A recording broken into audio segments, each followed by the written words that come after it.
Sekarang korang nak yang mana nak try dulu, boleh ambil yang kecil. Tapi nasihat papa ambil combo betul murah. Korang banyak sangat perempuan yang pakai ni. Cakap dari depan, yang mana muka sedih jadi ceria, yang mana rambut gugur, apa orang kata, membantu mengurangkan rambut-rambut gugur. Yang paling penting yang paling Rambut, penting. Papa. Ya. Rambut apa ni, bukan gugur Papa.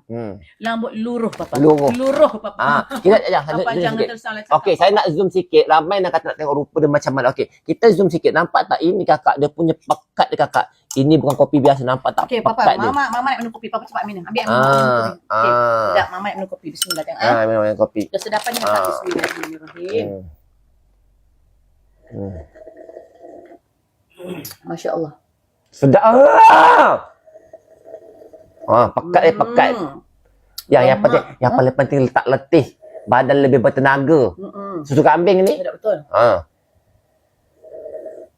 Sedap Tidak takkan habis cawan setiap hari Iya, korang beli terus. Dia tengah bagi promo, ambil combo betul-betul tengah murah. Ya Allah. Jangan habis. Sekarang kita tengok dia punya rupa dia, nampak tak? Ya Allah, nak habis dah. Sedap sangat korang kena cuba korang kena cuba. Yang dah bayar komen dan payment. Yang dah bayar ijat. Oh, sedap. Okey. Tahu tak dia punya segar ni?